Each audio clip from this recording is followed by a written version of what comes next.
get it.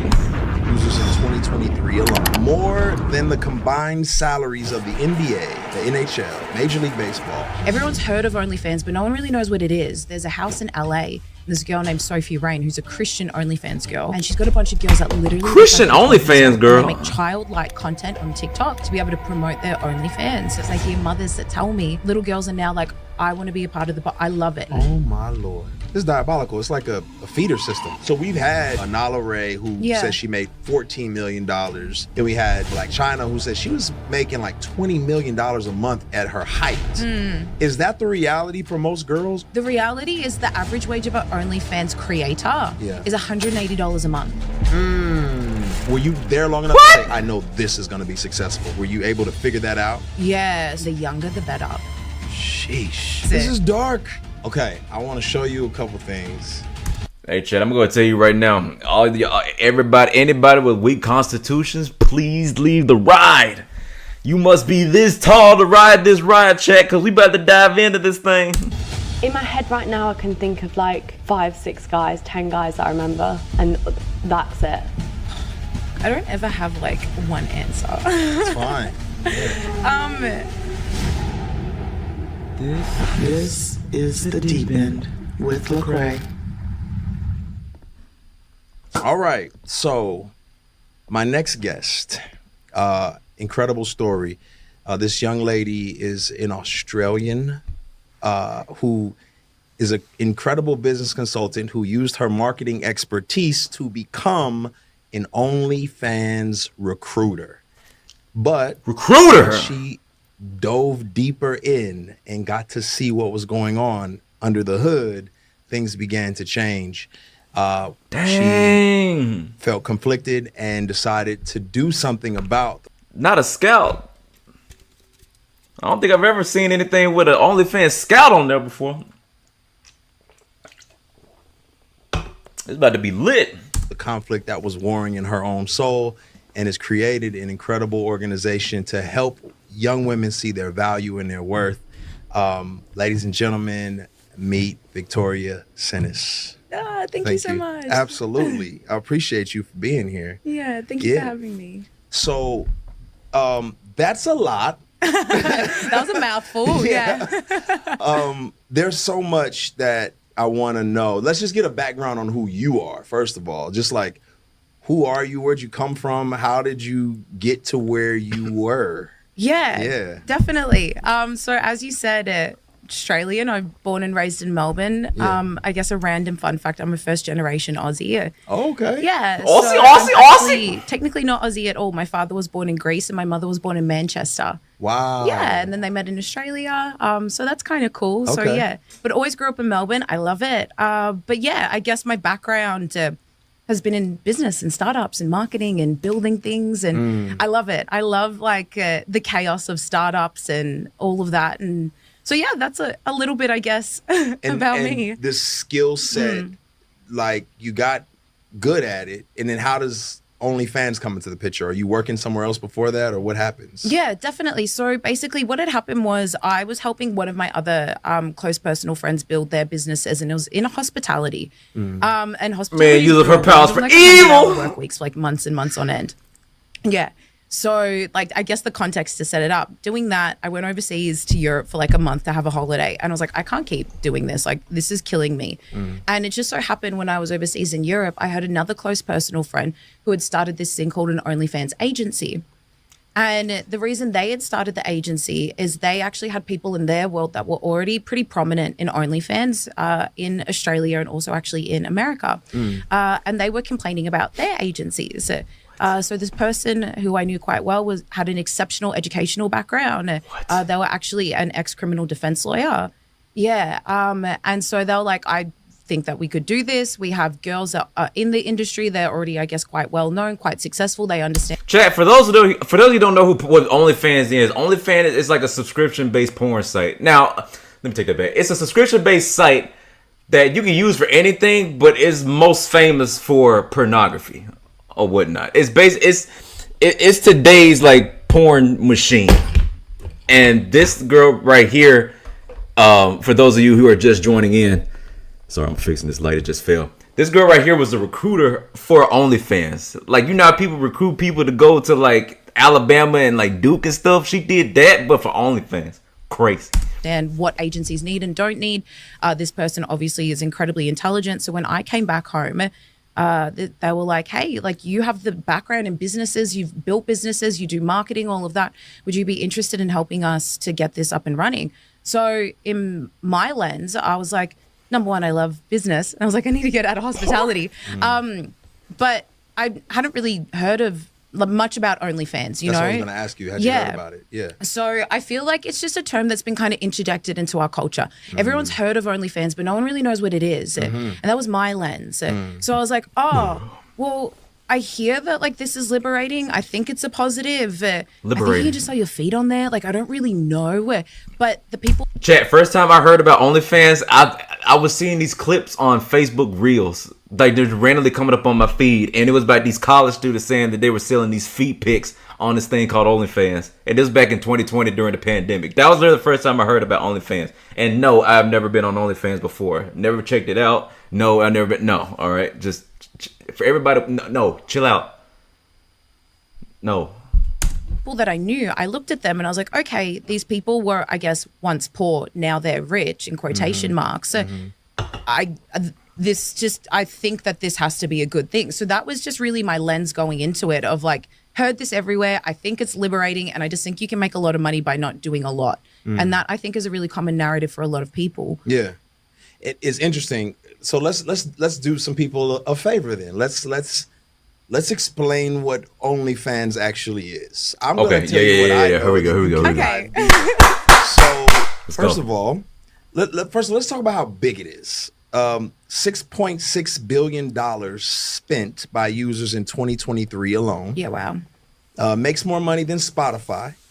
Exceeds the global box office and earnings of every movie released in 2023, more than the combined salaries of the NBA, the NHL, Major League Baseball, and the growth is outpacing Instagram and TikTok's early years.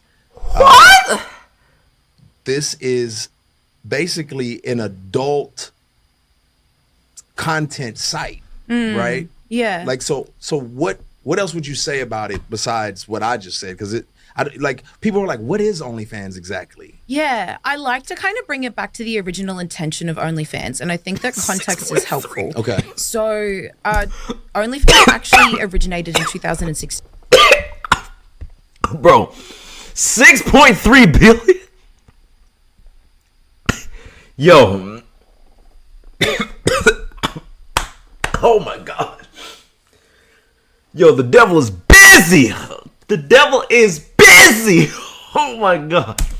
Okay. And so the original intent, from my understanding anyways, is it was to decentralize social media, because it is quite difficult, as we know, to build platforms on these mainstream. Obviously, back then it was Facebook and Instagram. Yep. So if you think about it, you're like, okay, I can come on to OnlyFans. I really love to bake. I'm going to be able to upload recipes, be able to show people how I do things, but it's behind a paywall. So I can actually create this micro community and I can get paid for it. So it makes a lot of logical sense. So, and the whole allure of OnlyFans isn't just that you kind of have this paywall and people upload content, but I can directly communicate with the person who has that OnlyFans account. So just say if I'm uploading all these different things and I'm baking and doing all of this, you could message me. Hey, chat, listen, I'm not putting this on, for those of you joining the chat, I'm not putting this on as a way to like teach people how to join OnlyFans. No, not at all. Not at all. All right. Just read the title of the episode that I'm reacting to, all right? And you can go back and watch this yourself. This is not at all a how-to for OnlyFans. Not at all. No. This is what OnlyFans is. Be wary of it. Stay away from it. And then let's talk about Jesus and him needed to redeem the people involved in OnlyFans, okay? This is not at all a how-to video. This is a stay away from, learn from, and let's do away with video. Me and be like, Vic, you know that video that you put up, and I don't know, the muffins and all, can you help me? Yeah. And I'd be like, yeah, don't worry, I got you, and I'd send you something else maybe for $2 and so the concept is really smart if you think about it. But what OnlyFans has and allows is this thing called not safe for work content. So not safe for work content is kind of the terminology that's used for pornographic content. And so we see now in 2020, it just blew up. as a porn platform. And I've read all different statistics, anywhere that range from like 80 to 98% of all content now on OnlyFans is not safe for work content. Wow. So it's kind of really gone away from, I guess, this wholesome intent, I would assume, of, hey, let's decentralize, let's let people monetize their accounts, you know, these juggernaut businesses. It's really hard to do that. To now, it's just like, you kind of just associate it. And I don't think really many people go on there unless they kind of want to do some sort of not safe for work content. Right. Yeah. So essentially. So it started out safe. It was social media.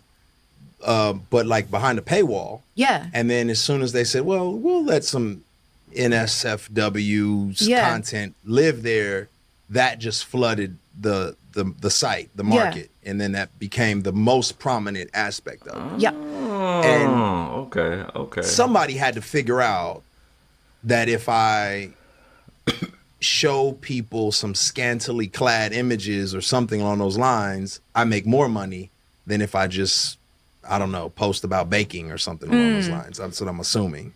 Well, I wonder, this is like, I don't have an answer, but I wonder, and if the whole allure, because if you have a look at 2020, why would it have blown up during lockdown? What again is the allure of OnlyFans compared to traditional pornography? It's this, I can communicate with you. So if you kind of pull on the thread, I think a little bit deeper, you go, oh, it seems like the whole strength of OnlyFans is this connection point, building relationships. That girl that I follow on Instagram, I can have a friendship with her to some capacity. I can talk to her. She knows me. Dang, and I can ask her to do anything. And I think that that's like the draw to OnlyFans. It's kind of like chat now. How y'all can talk to me live. That's crazy.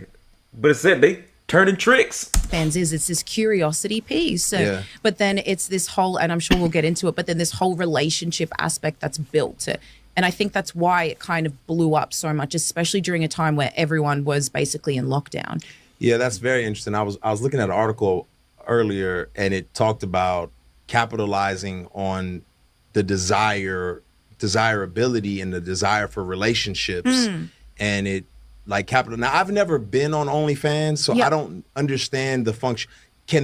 Are you like the person sees you, or is it both ways, or you can only see the person that you're following?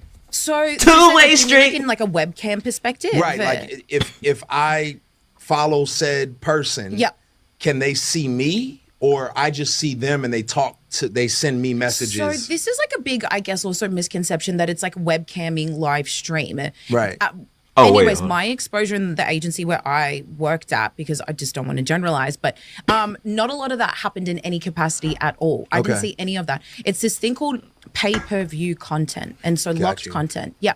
So what it is, think of like an Instagram feed, and so you would see everything on the Instagram feed, but then the whole kind of main place where you spend your time is in the messages. And so every day you're sending a certain amount of pay-per-views to people. You're sending like free content. You're sending all. And so that's where it's all happening. It's all in the messages and it's all in the content that you're sending, and everything's stored in this thing called a vault. So that's kind of where the difference is. It's not necessarily like you're jumping online and like live streaming on OnlyFans. So they're sending, if they have time, the person you're following will create a personalized message and then send that to you if you pay. Yo, like and subscribe. In theory, okay. If you're new to the stream, like and subscribe. Like and subscribe. That makes sense. So I want to read you this quote, and I want to hear your thoughts on this. It says, while traditional entertainment sells distraction, OnlyFans has perfected the monetization of being seen. The platform hasn't just created a market for digital desire, it's proved that personalized intimacy, even in its most manufactured form, is now more valuable than almost any form of entertainment we produce. Like, what do you think, like, this whole concept of personalized intimacy is more valuable for folks now? Dang it, isn't that sad? That's crazy. Yeah. It makes me think, and I guess this is like a controversial, I don't know, thing in like this like anti-sex trafficking movement, anti-human trafficking, anti-porn, whatever. But I'm like, oh my gosh, we are literally destroying men, because what you're destroying us. Is that You're destroying us.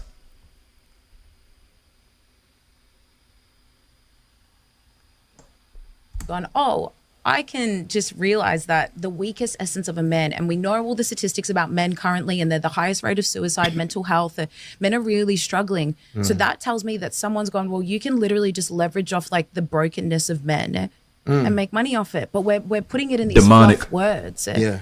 Because the majority of subscribers are men, and what are they looking for? They're looking for a relationship. They're looking for connection. So this is why it's a bigger, like OnlyFans is a bigger cultural issue than just people putting naked photos on the internet. Yeah. It's because of things like this, and what is it doing? And like, again, what is happening in our world, and how is this bleeding into everything? Yeah. So for me, I'm like, that just shows that people don't care about the fact that they're just, again, using men to be able to make profit. What was it like? Talk us through the story of you. Man, for all the men out there who watch OnlyFans, bro, that ought to incense you, man. Like, they're using you. They're literally using you. They're squeezing you. They're just wringing you out for your coinage. Becoming a recruiter gosh. and then like saying, wait a minute, I don't like this. What happened there? Yeah. Okay. So I can go like through the whole. Go for it. Yeah. Take us down the path. Yeah. Because I guess all the elements matter because it all kind of ties into each other. Yeah. So I guess we'll go back to, just came back from Europe, had someone really close to me be like, hey, Vic, this is what we're doing. Are you interested? I was like, yep, that sounds great. Ended up quitting working in hospitality with my other friend building their businesses. And so any startup, as you know, there's no money in startups. Right. Like, so for about almost 6 months, I would say it's like an unofficial consultancy role. Again, really close friends and stuff like that. So every single day you're working on the business, you're doing all the things. And so as we're building the business, we're realizing that there's kind of 3 main elements to an OnlyFans agency. And so element number 1 to an agency, and the whole point of why agencies exist, is account management. And so if you think about this from a logistical perspective, if you have a girl, just say on social media, on Instagram, that has hundreds of thousands of followers, and she's funneling all those followers to her OnlyFans, she's perhaps having at least tens of thousands of people on her OnlyFans. Well, now we know that the whole allure of OnlyFans is that we can communicate. So how can she then logistically sit there and communicate to thousands of people every single day, 24/7, 7 days a week, send all this content, upload it to the vault, promote her OnlyFans, get people coming in? You just can't do that. Right. So you have to offset all of that. So that's why agencies exist, to maximize the profits of girls' OnlyFans account and take a percentage. Okay. So the whole role of an account manager is, at the agency I worked at, as you onboard the girl, and you get her to fill out like this questionnaire, and the questionnaire will basically be every single little intimate detail that you can find about the girl.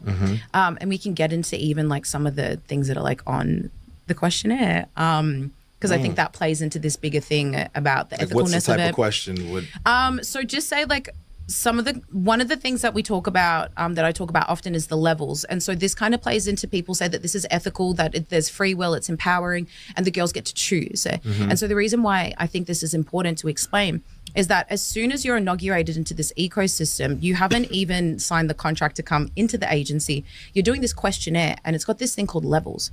And so level 1 is, and it's your content that you're comfortable with. So you'll fill in all these intimate personal details about yourself, and you get to the levels. Level 1 is bikini and lingerie, Instagram content, we call it. Okay. Level 2 is implied nude. Level 3 is full nudity, and excuse the language. Level 4 is everything but anal, and level 5 is everything. Whoa! So the reason why that's significant, Whoa! is because you're coming into this, I have an expectancy of what I'm comfortable with. But I'm seeing this. If I tick the bottom, does that mean I have to get to the top to be successful? Like, what's the psychological play here? Wow. Yeah. crazy. And then there's this stigma at the agency when girls were like, oh, I'm not making like enough money, or I'm not. And well, you're just a level 3. So there's this soft influence from the agency. And then again, think about the desensitization. Level 1 on a traditionally now porn platform, and we're calling it Instagram content. Yeah. Yeah, that's like, crazy. There's so many threads we can pull on here. That's crazy. But then and this is kind of jumping ahead, but I'll circle back. As we went along at the agency, we realized that level 1 makes no money.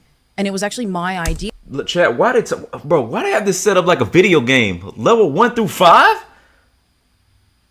What? Like it's Super Saiyan or something. Like what?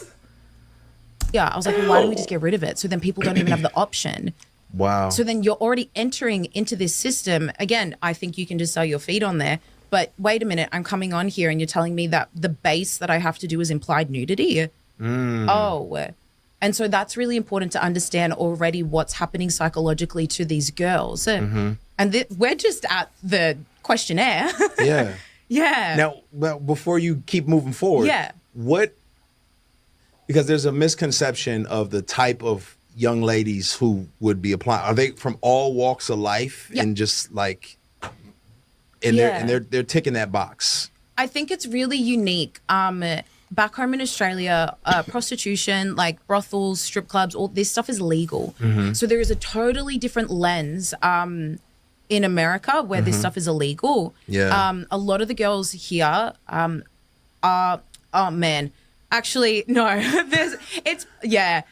it's everything. So I hear about there's a more desensitization in Australia. there's way more. So Okay. just say it's desirable. But then I was even going to say here, it's so desirable. Like it's everyone. It doesn't matter if you come from a good family, if you come from, stable parents, if you like, it's just all spectrums, all ages. At the agency, we saw women that were over 30. We saw women that were extremely financially successful, still opting in to do this. And then of course you see the ones that come from like the lower SES backgrounds, the hardened lives. Like there's just a range, I guess. Yeah.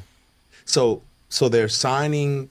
Well, before they sign, Yeah. they're deciding what level am I going to choose? Yeah. We're doing away with level 1 because we're not making any money.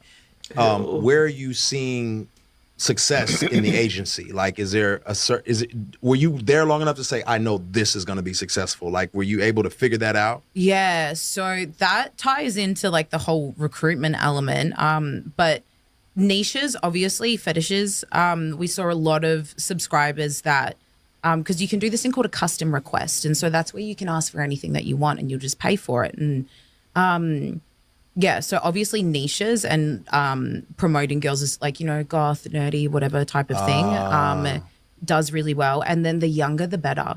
Sheesh. So when I was working at the agency, and this ties in, have you heard of the Bop House in LA?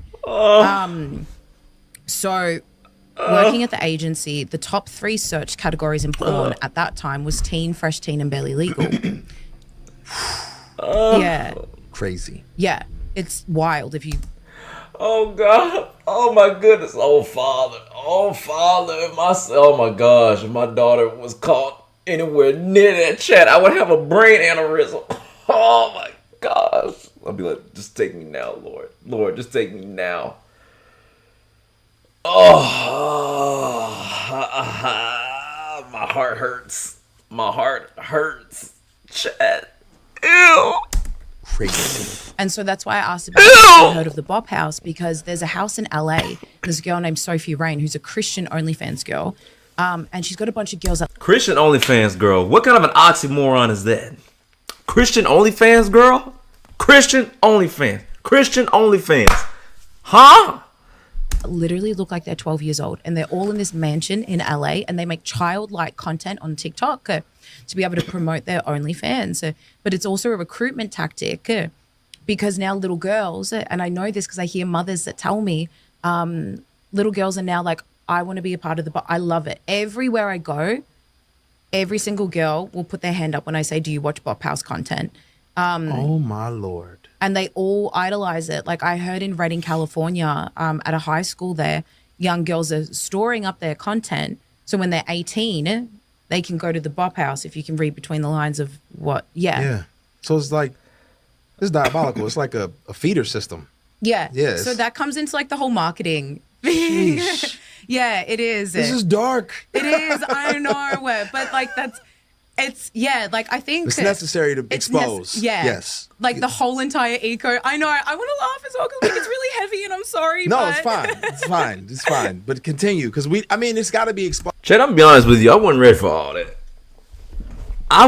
all that. Oh my God. Like we need to know what's going on because I think we casually talk about it. Correct. And, we've had guests on here who participated and talked about their experiences. And so for me, it's like understanding the underworkings and undergirdings of it all, and just how diabolical it is. Because you just don't think about it from that perspective. You don't, it's just kind of like in America specifically, it's like, oh, strip club, it's just strip club, it's just strip club, it's no big deal.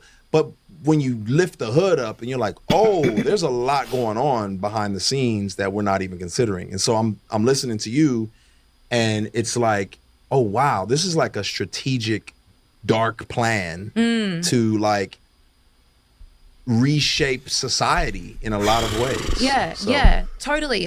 That's why I care so much about like the cultural piece of this, and like we'll talk about it, I guess, but the social media influence and all of that, because it's literally softly influencing a generation to idolize becoming sex workers on like a huge magnitude. And so you're 100% right. Like it's something that definitely, hopefully, people can now just like be like, dang, like I see that. Like I now even like the Bop House, know what it is, Like and subscribe. know what's going on, like don't want a bar of it. Okay, so this is a stat. I was just looking at this stat, and it said that 90% of OnlyFans users are married, predominantly married men. Is there a reason why you think that is? Oh, so this comes back into 90%? what we were saying about.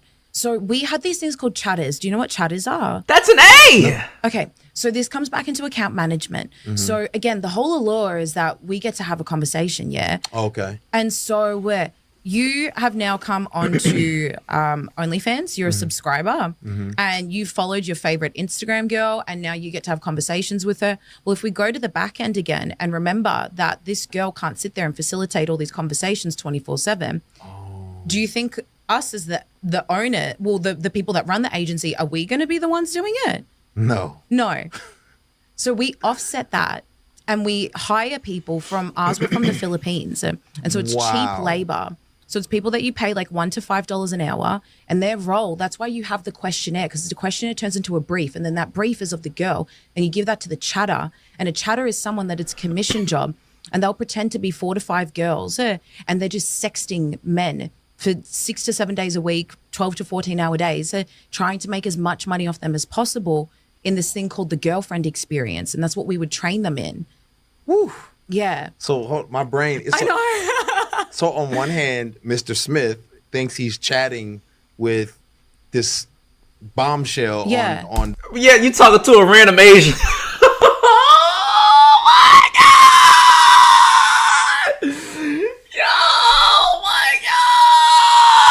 the platform, but really It's some dude in the Philippines. Some dude in the Philippines smoking a cigarette. Yo, that's crazy. It's crazy. That's enough for you to get off the site, people. Literally. There's a guy Literally. asking you nasty things. Yeah. Cut it out. Oh my gosh. That's hilarious. It's Jim Unless you roll like that, but my gosh, man. What? over there smoking a cigarette. Just Jim. Typing you crazy. Plugging it into the spreadsheet, being like, dang, another $50. Oh my gosh. But that's the reality. Isn't it crazy? Oh my gosh. Yeah. That is wild. Okay, so we've had, Nala Ray, who says she made $14 million on. Chat, I reacted to that interview as well. Go back on my YouTube page. You can see on my YouTube page, I reacted to that as well. As an OnlyFans, entertainer. I don't know the term, but then we had Black China, who said she was making like $20 million a month at her height. Is that the reality for most girls, or is it like, what is the? Yeah, this is like a personal, I guess, like pet peeve I have when people just in general like interview OnlyFans girls. How much did you make? Dang. Well, the reality is the average wage of an OnlyFans creator is $180 a month. So there's a statistic, I can find it to fact check it. I'm pretty sure it's in 2022. There was 2.1 million creators on OnlyFans, and only 300 of 2.1 million were making more than $1 million a year. Only how many? 300 out of 2.1 million. Sheesh. So, but if you think about it again, think about it from a business perspective. Imagine all these nameless and faceless people that have 100, 200 followers. They think that they can jump on. They're going to make all this money because they're comparing it to a Cardi B, who's an international singer. Yeah. Of course she can pull in these people, and it's that curiosity. I want to see more of Cardi B. She hypersexualizes herself. I can talk to Cardi B. No way. Dang. Or whoever it is. Yeah. So it makes sense because they have the people to pull. Yeah. So someone like Nala, she speaks about, I've listened to a lot of her stuff. Dude, she's like, I went hard. There's another girl from the Bop House who talks about this. She's like, I'll have the 4 to 5 TikTok accounts. I'm posting 20 times a day. And that was the requirements we would have. So it's like, there is so much of a business perspective that again goes into making an account successful. And so the reality is you're going to jump on, you're going to realize that you have to do really extreme content, because if there's 2.1 million people on there, a majority of it is pornographic content. Imagine how extreme it has to be. Yeah. You're not going to make a lot of money. That's going to be there forever. And then now you're going to delete the account and be like, oh my gosh, like how do I move on with my life? And this is a common story that I literally hear from people of went on, didn't make that much, tried, and deleting your account isn't easy. Like, I don't know if Nala has spoken about this at all, but I even had a friend back home who was trying to delete it. If you have paid subscribers on your account, you need to get them off. They need to cycle out. You can't like directly, it's not like you can message OnlyFans and there's like some little person that helps you. You get a ticket. Yeah. And so even just the steps to get your account shut down, but that doesn't get rid of the content because it's on the internet forever. It's not protected. Wow. Yeah. So what was the you're scarred forever. the moment Oh my gosh. of clarity for you? Like, Yeah. how did this happen where you were like, wait a minute? Yeah, you gotta talk about This the is not clarity. okay. Let's talk Yeah. about the moment of clarity. So for me- let's talk about the epiphany, yo, because we've been to the depths. Let's come out of the valley and let's go to the mountaintop. Cause Yeah. So yeah, you've got like the account management side. I was doing all the marketing. So my role was to make girls go as viral as possible, as quickly as possible, to put people into funneling systems. And so that like that's a whole thing in itself. But I wasn't seeing the back end of OnlyFans yet. And Okay. so I've never even personally been exposed to pornography. I've never like consumed it. Like, and so what had happened was we realized that again, if we're impersonating someone and you've got me over here who's doing all the marketing, and then you've got the OnlyFans account manager who's running all of that. Well, if you're the subscriber and you're talking to the girl here and talking to the girl here, but we're not communicating, you're going to be like, dang, wait a minute. I told you that over here. Oh, is it really you? Hold on, wait a minute. So we're like, okay, we have to change the way that we structure the business. So instead of doing all of the marketing and then this person doing all the OnlyFans, we split the girls in half and you started to do the full life cycle. So this is when I started to see everything, and I started to see all the porn, and I started to see what the girls were doing. And I'm like, I've built relationships to some degree with these girls at this point. Got to know them, know their stories, their personalities, like who they are as people. And then I'm jumping on the back end and I'm seeing these acts. And it's just, I'm just malfunctioning. So I'm seeing porn technically for the first time. And then it's people that I know, and it's people that I've built relationships with. And I'm like watching this stuff and I'm like, you have incredible family values. You're so funny. You're so generous. You're so kind. And I'm watching what you're doing and I'm like, what? This is what we're doing. They were degrading themselves, like Yeah. demeaning themselves. Yeah. And it's just like these women were so exceptional. And then I'm watching and I'm like, and it all kind of clicked together from that perspective. But what was happening in my heart is I was like, this is wrong.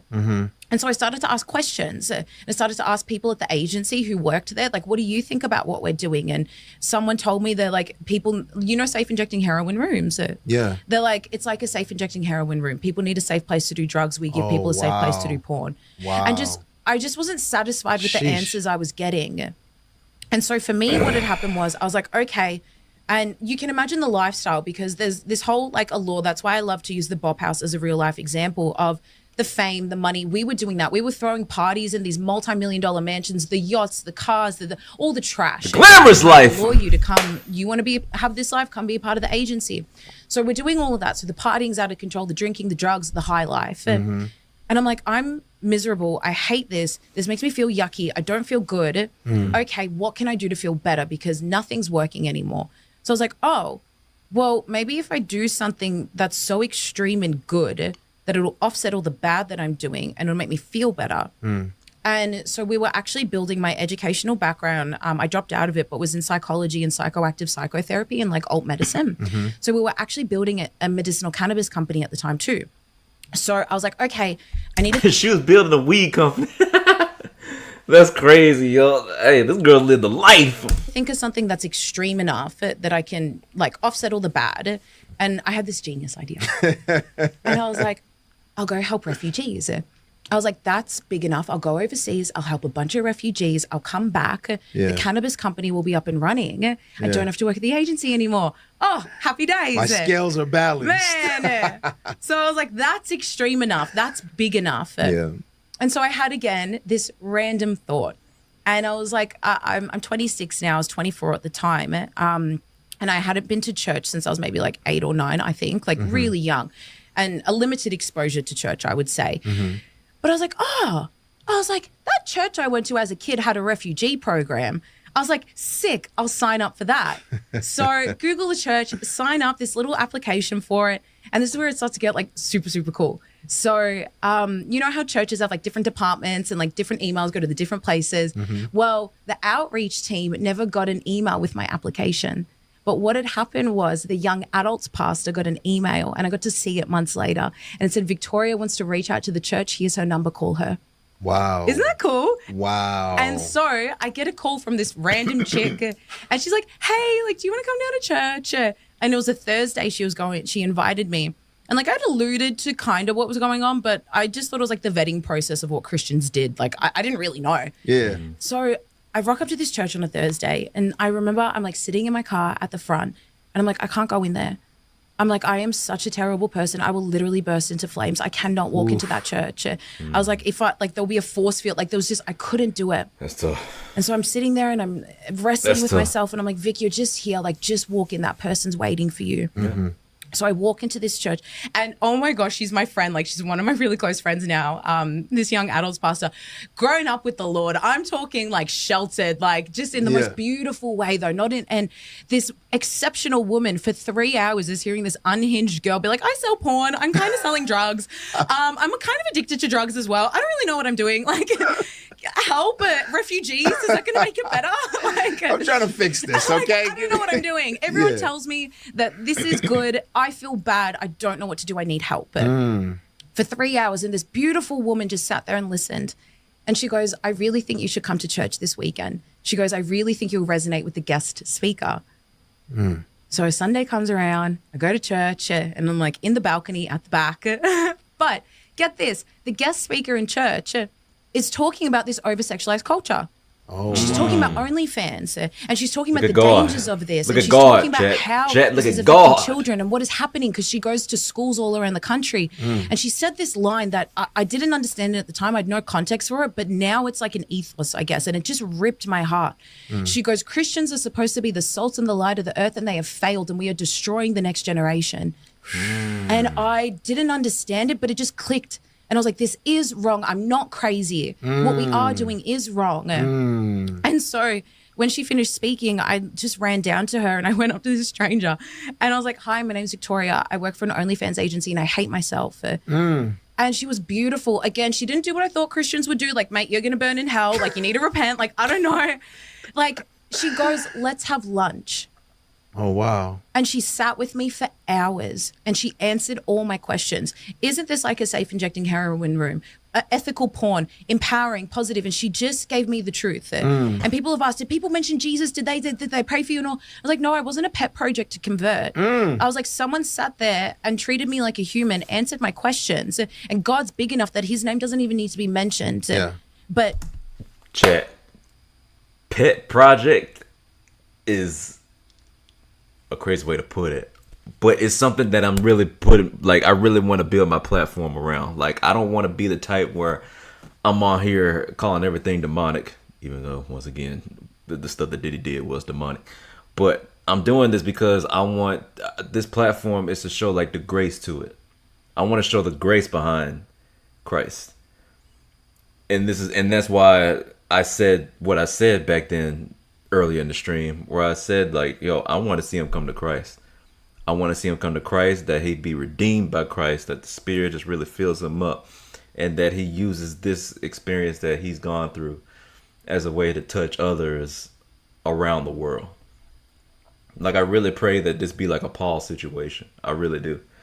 So, and I'm glad that she's saying this, chat, because this just shows what we as Christians should be doing. This is like the heart And this is the heart and this is the soul of what the Great Commission is about. After that Sunday, I just knew that this was wrong. And by the Friday, I quit the agency. I walked away from everything. 8 weeks later, I'm baptized. And literally, like no joke, every single day since then, that was a year and a half ago, I've been talking about this. Wow. Yeah, you started an organization. Is creating gyms? Yeah. So that's like my, it's not like a non-for-profit. It's an actual like for-profit business. Yeah. Yeah. That's awesome though. But your goal is to like help people see their worth and their value in light of the society that we live in, right? Yeah, and like the heart behind it, originally I was like, I thought I was going to go into schools and like talk to young girls and stuff, but I was my first time coming to America was July last year, and that was like the first kind of little tour, I guess. And I noticed, and again, like there's this big cultural thing here, because we can kind of talk about, I guess, like the magnitude of the marketing of what's happening online. And I realized, I was like, there's so many exceptional people with wild stories, like women born in brothels that escape, kids escaping from cult, like these, and they have these wonderful non-for-profits, and they don't know what they're doing, like in the kindest way possible. And I'm like, dang, I was like, to see not a cultural shift, but a new culture being built, we need to not just like gatekeep, but we need to be able to empower and equip so many other people in understanding, how do you show up online? How do you get your message out there? And how do we actually build a different culture where we don't align with these things? So that's like the real heart behind GEMS, as well as kind of the other things of like, how do we get all of this information to be able to equip other non-for-profits or other countercultural voices to show up online so we can actually see a difference and see a change instead of just being inundated with hypersexualized content. Yes. Thank you. I think that's phenomenal. I'm grateful for the work you're doing now. And I love your story because I resonate with it because I didn't grow up in church either. So it's just kind of like, I remember my first time in the church, I was like, the lady was like, "Are you saved?" And I was like, "What is saved? Saved from what? I don't know. I don't know this world." And I think God does something unique with people from the fringes of society, and just like you have a unique voice that no one else would be able to have. But you said something like about the safe heroin room, right? And I'm curious, like, if someone were to play devil's advocate and just say to you, "Well, this is a safer way for women to." Like it eliminates sex trafficking, you know, like at least they're not being sold. They have agency over their bodies. Like, what do you say to people who would like come with you with that type of thought process? Yeah, so it's really interesting. I actually just recently did an event in Houston, and I had a lady say that to me. She's like, I thought OnlyFans eliminated the trafficker, but I'm now understanding that agencies are the traffickers. And so that's what we have to understand, is there's that element. That's a bar! That's a bar! And I think the US definition of human trafficking, it's like coercion and manipulation. And so again, is this free will? If again, we're seeing like the Bop House has 3.2 million followers on their TikTok, and they're influencing 3.2 million, predominantly probably young girls, into doing. So is it really free? Isn't that manipulation? Isn't that coercion? Isn't everything that the whole entire ecosystem of an agency that tells girls you need 4 to 5 TikTok accounts? We would hire experts that would study algorithms to be able to do very like intentional content. So it's like, and then it would go viral. And so then you're again softly influencing these people, putting them in funneling systems. Oh, well, this woman's rewarded, therefore that's what I have to do to be rewarded. Or this woman, she loves doing this, so I'm going to consume. Well, again, is that really free will? Is that really, or is this actually just a mass manipulation on a grand scale? Like, they're the questions I would pose, you know? Man. So for, like, the people who... She got this down to a science check. Like, some folks are just, they have blinders on for whatever reason, and they're participating in this the same way you were. You're like, something's not right, but I don't know. But have you seen the detriment in people's lives? Like, what are some of the things that like that we don't know that is like, man, this messes people up in these kind of ways? Like whether it's the content creators, whether it's the agency workers, whether it's the guys on the other side. Like, are there any things like that you've seen that are like, yeah, this is what people don't see? Totally.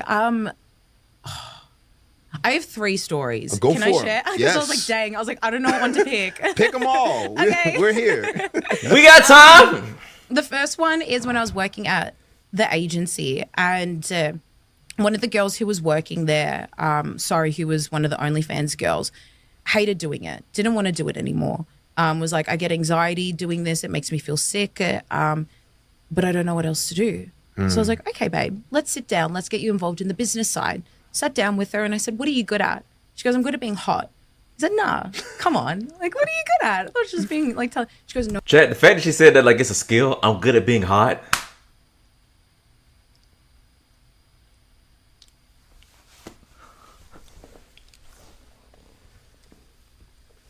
What are we talking about? What's she talking about? No, Vic, I can't do anything else. This is the only thing that I'm good at. And that was the conversation and it was done. Oh. And wow. The other one, which ties into that, and then the next one's kind of a little bit sad, but I guess it's just a reality. But the next one that ties into that is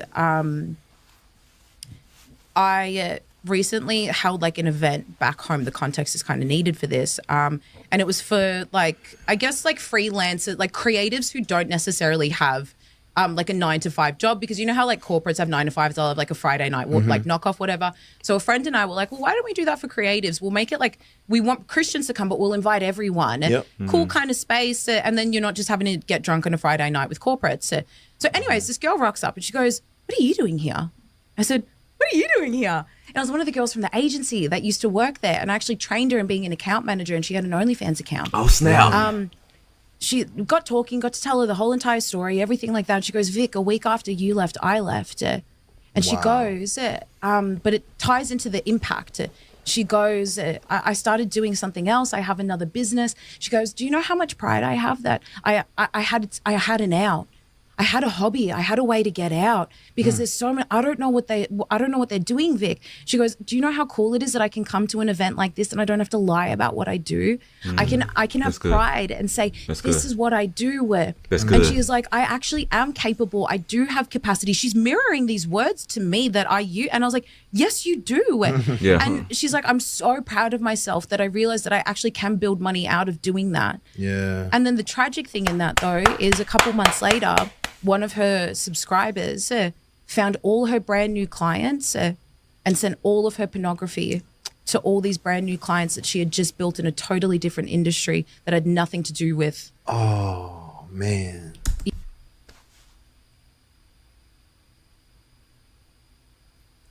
What kind of demon time you got to be on to do that to somebody? The girl trying to clean her life up. She trying to clean her life up. And homie just leak her stuff to her new clients that have nothing to do with the OnlyFans.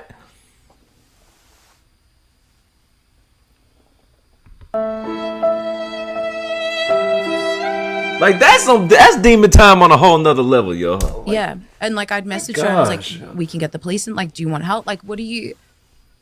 And that's the reality that people don't think about. Yeah. You It's know, there forever. Yeah. Like you said. Yeah, you're not a lot of times we're thinking about the moment, not the movement, like the long-term thing. Yeah. And that's tough. I mean, beauty for ashes. God bless that young lady, and may God like transform that into something amazing. But yeah, that's tough, man. So for you now, like, what are the critiques? Like, are people coming at you saying, shut up, you're ruining our money? Or are they grateful? Like, is it a mix? It's a mix. Like I've had people say that I'm not a girl's girl because I don't like encourage women wanting to do porn. But I think, yeah, and a lot of people are just like, well, who cares? Like, she's not a girl's girl because she want to help girls? Yo, what is wrong with people, man? What's let wrong with people do whatever they want. But again, I think like if you pull on the thread of let anyone do whatever they want, if you let everyone act out every single little thing that they want to do ever, like we're gonna have a pretty scary place. So I get a mix. I'll be honest with you. Yeah. Usually, like in trafficking, there's like a pimp in prostitution who takes a part of your cash for protection, but then that generally doesn't end well. Those girls are abused by this person, and then you have Diddy, Pimp, Cassie, and whoever else he's had in these freak offs. the people that end up getting abused. Chat, you starting to see the intertwining of this and the whole Diddy situation?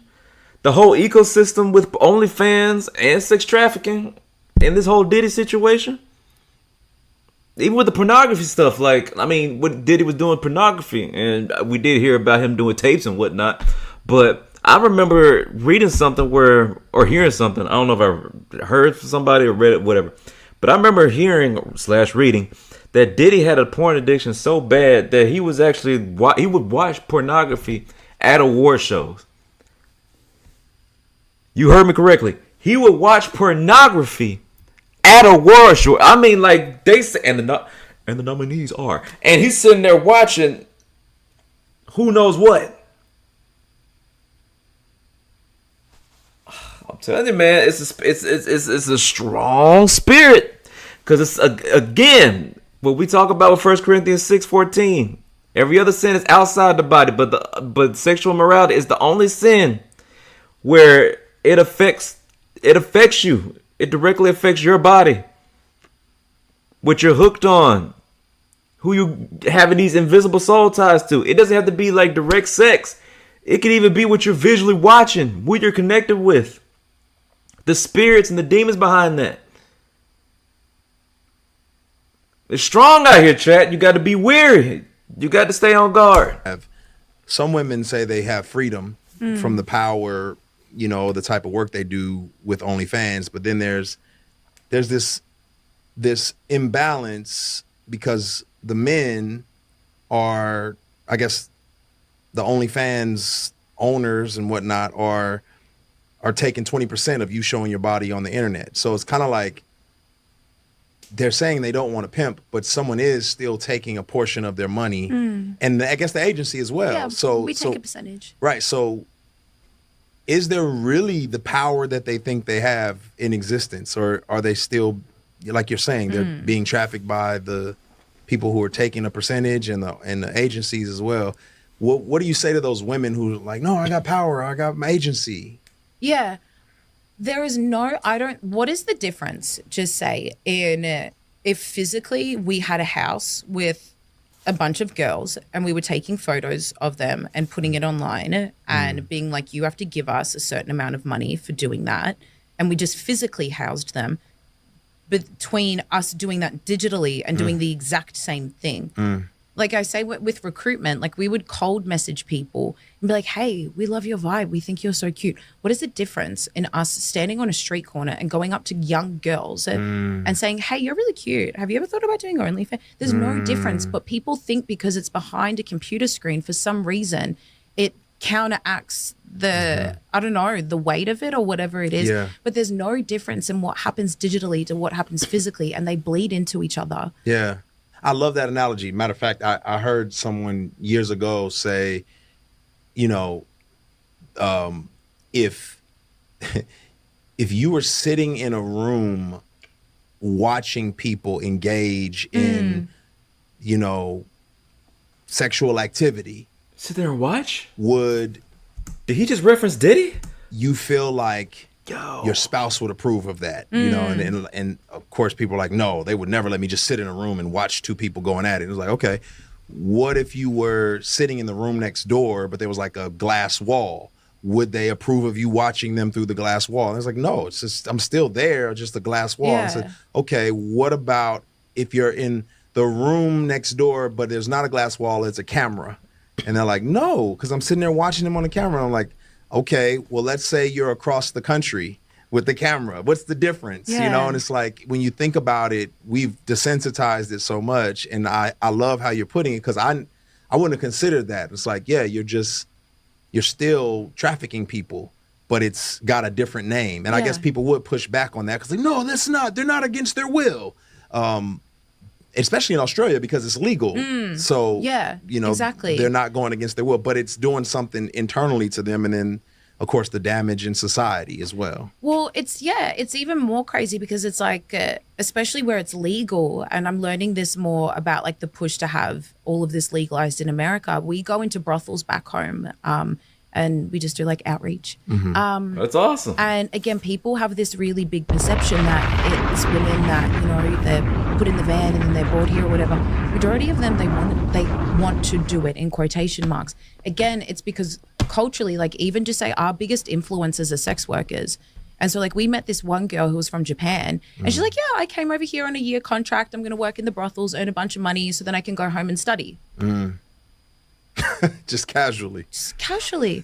Like it meant nothing. Then we went to another one and it was a bunch of Aussie women and they're just having the time of their life on a Saturday night, working in the brothels. It's what they do. Like there's no barrier between it in any capacity. And it's like, is that, and again, that's like, yeah, there's this one influencer back home who's like a full service sex worker and talks about all her stories and people literally will write, I idolize you. Wow. I love you. You bought a Tiffany's necklace. I went and bought a Tiffany's necklace. Like, and I'm just like, dang. So again, if we legalize these things or we desensitize ourselves, again, what you just said about culture, it's like, well, these are the realities of things that happen, you know? And I don't think How you idolize sex workers? How you idolize sex workers? Ew. we see the consequences of like. I mean, not ew to the sex workers themselves, but like they're connected with these people based on what they're doing, not the person themselves. Family breakdown of our conscious, like just our sense of morality and ethics just getting flatter and flatter and flatter to where, I mean, who knows where we end up? We're already somewhere bad. I don't know where we'll end up. But if there's like, I think there's like two camps, right? There's one camp who's kind of like, well, those girls deserve what they get. They made a terrible choice and, you know, they're dumb and good riddance to them, you know, like that's stupid. And yeah, just basically condemning what they're doing. And then there's another camp that's like, it's a sexual revolution. Allow them to be free. If they're making money and they're happy, don't bother them. Where do you think both camps get it wrong? The first one, I just think of like, dang, I've made stupid mistakes. Look at what I did. Look at like, and that's just the tip of the iceberg. And there's every single person can sit there and be like, oh, that was a close. Oh, glad. Thank you for forgiving me for like whatever it is in whatever capacity. And that's what I struggle with a lot is, well, they deserved it. They this, they that. I'm like, but everyone wants grace. Everyone wants everyone wants a second chance. Yeah. And it's like, so why is anyone else less deserving when we do make free will decisions that are really stupid? But unfortunately, that's a consequence of life. We do dumb things. And this, I guess, can come into faith. But unless you do have those guiding principles, and even then, you still make really stupid decisions. Like, you need grace. And so I just feel so much empathy for those people because I'm like, how hard must they be on themselves and how miserable must they be? Because if they can't accept, they must like, there's something that is eating them up, you know? So again, that just comes into, damn, we're called even higher. We got to love on people even more. We got to show even. Hold on, did she just curse? I just caught that. Oh man, hold on. Oh, wait a minute, hold on. Oh, that was slick. That's crazy. All right. Okay. More grace and like just the goodness of God. That's grace, like, though. We're showing grace. We're showing grace. And then for the people that say like the sexual liberation thing, like, okay, to be candid, like no one enjoys hookup culture. And if you do, you are totally desensitized and you're in denial. Let's be real. The amount of girls, conversations that you have and it's a Saturday night and that dude messages you at 10 p.m. and you're like, should I do it? Should I go? Or what? Yeah, girl, you're single, you know, like just do it. And then you get there and then you do the deed and then he kicks you out and it's like 2 a.m. That feels horrific. Or even worse, sleep over, you cuddle, and in the morning he kicks you out at like 9 a.m. Like that's disgusting. No one feels good in that. And that's what we're promoting, you know, in the crux of it on the every day-to-day basis of what it looks like. And it desensitizes men. Oh my gosh, like what I hear men, even just at the gym, say about women and all of that. So it's like, is that really what you want to, does that really feel good? Like, let's, again, be realistic. Let's be honest. Let's pull the threads back and be like, what is it that we're actually promoting? Because that's not good, you know? Victoria, you are my kind of people. I love it. Like you, I don't. This is a real when you gonna conversation. Say something I don't like. That's what I'm waiting for. This is a real conversation. I like it. wanna I show like it. you I like a it. I couple like it. things, and I just want to see your thoughts on what I show you. Okay. You What are ready? you about to show? All right, here goes. How do you both feel about your mom opening up an account? I think it's great. I always just tell her I wish she waited a little bit because she started it right after I did. But Chad, how old she look? Chad, how old does she look? The accent is crazy. Listen, that accent is crazy. I was thinking the same thing. That accent is crazy, yo. But Chad, how young does she look? How young does she look, Chad? She look like a straight up baby. Like, what the heck? yeah, it doesn't bother me at all. It bothered me that she was getting backlash for owning her own sexuality and her being a woman and doing what she wanted to do, and that's why I joined it. I didn't understand it before, and then I quickly learned, but that's ultimately why I did it. And I kind of made a sort of a joke about it. I posted something when she did join, when she was.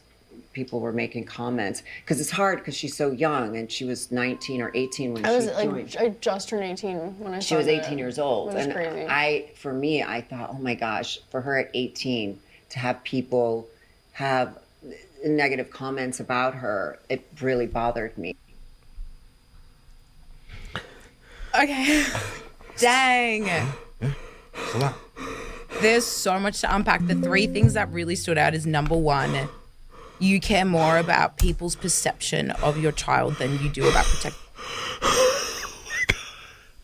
Chad, if my daughter was on that 18 or any age for that matter. Oh my gosh. Oh my. Chad, do you see how young she was? How young she looked? You saw how young she looked, Chad? That ain't normal. That is not normal, Chad. Oh my god. And then her mom goes in and right after. Your child. The negative comments really bothered me. How about the fact that your daughter is fresh 18 and probably doing full nudity on a but no, but it's the comments. Like, isn't that warped? Yeah. She didn't even think about the comments. What's really interesting is she your daughter's- owning her sexuality and what it means to be a woman. What? Is that what it means to be? Is that the definition of being a woman? No, it's not. As our definition. To be this sexualized, fresh 18, Yeah. go like Classes- show like Yeah. that's Professors, yeah, facts. Facts. Like, my gosh, yo. I'm seeing so much plastic, yo. I think we in a toy store. the Yeah. ethos of a female And then what and a does that- protective mother. What does that say to women who are not are not sexualized or not sought after Yeah. in that kind of way? Are they not women? There's so many little girls that, like, even just doing No, this they don't. tour this time that come Priorities up to me all and I talk screwed to up. them about all this stuff and they're in tears and I'm talking Priorities like all 13, screwed 14, up. 15. I don't want boys' attention anymore. I do things because I think that that's what they want. It doesn't make me feel good. I like literally can think of two girls that I had like in my arms in tears. How do you deal with the guilt? How do you deal with the shame? And I'm like, it's because of trash like that a protective mother is going, well, she's a woman, she owns her sexuality, and that we need to care more about her perception and celebrate her. And like, it's so, like, if that doesn't show you there's forces of good and evil in the world, like, I don't really know what does. That's good. Yeah. I want to show you another one. Okay. Lord. Chet, my heart can't handle all this, man. Like, oh my gosh. I'm being ran through the gauntlet today. And I'm sorry I had to put y'all through it too. But at the same time, we need to have this conversation. We need to talk about this, all right? This is something that needs to be talked about. And I'm going to have my thoughts about it at the end of this interview. I think sometimes like feeling so like robotic, like by the 30th, you know, like when we're getting on a bit, I've got like a routine of like how we're going to do this. And like, it just, sometimes you'd like disassociate and be like, you know, like it's not like normal sex at all. In my head right now, I can think of like 5, 6 guys, 10 guys that I remember, and that's it. But it's just, I don't know, it's just weird, isn't it? Like, if I didn't have the videos, I wouldn't have known I've done 100, you know. But yeah, I think that was kind of the hard part, is like conversing with them, and like when they'd kind of be like, oh, like we've only had 2 minutes or 3 minutes and you said 5 on the message. Did someone say that to you? Yeah. And obviously it just makes me feel so bad. Do you think you should feel bad about that? I guess when you've promised something to people who support you, it's kind of hard to let them down. But it's up to you, right? Like when you know. Yeah. Have you even processed, do you think, what's happened? Not yet. God, I won't forget this day, Jesus. Dang. I don't ever have like one answer. It's fine. Yeah. Like my true thoughts again on that is like, it just makes me go like, as people of faith, we know like what that girl's perception is of sex. Is it's a transaction. I'm just an object that therefore needs to be used. When I'm not used to my full capacity, 2 minutes instead of 5, I feel less than, because this is my only worth and value, that I'm this transaction for people to get something off, and that's what makes me matter. And it's like, but if we really understood what sex is, if we really understood, and not like just Christian words of, well, if it's in a fireplace, it's safe on a couch. It's not like all this trash that like Christians try to conceptualize what it means. So I never heard of we that understood before. the power behind What what phrase this is is and the that? significance. So again, it wouldn't be a conversation in amongst itself. Like for me to understand biblically and scripturally and just in relationally with Jesus, the significance of this, dang, it's powerful. It's one of the most, no wonder why it's so attacked, you know?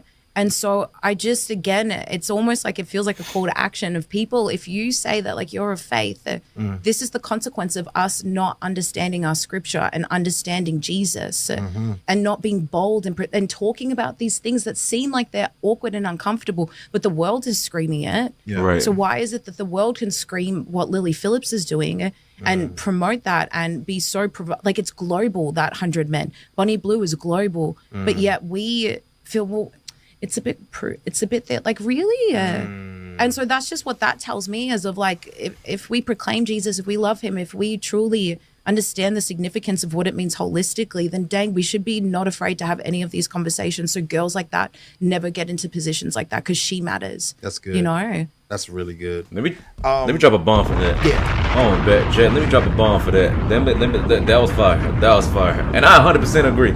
I 1000% agree. Let's be real about it. Let's talk about it. How the outside world can talk about all this nonsense their way, but then and God's the one that created sex. That's why I titled the stream the way I titled it. Let's talk about it. We gonna talk about Diddy, and we gonna talk about porn. I'm not afraid to say the word.